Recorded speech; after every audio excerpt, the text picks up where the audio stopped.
Maglakbay tayo sa Wadi Al-Fata sa Dank, Al-Dahira Governorate.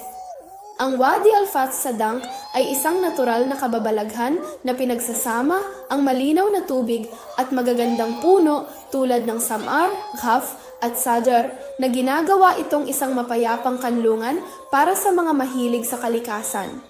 Pinapakain din ng sariwang tubig nito ang Al-Fat Al-Gaili Falaj na 30 kilometro mula sa sentro ng estado. Ang lambak ay nagiging mas maganda sa panahon ng panapanahong pag-ulan.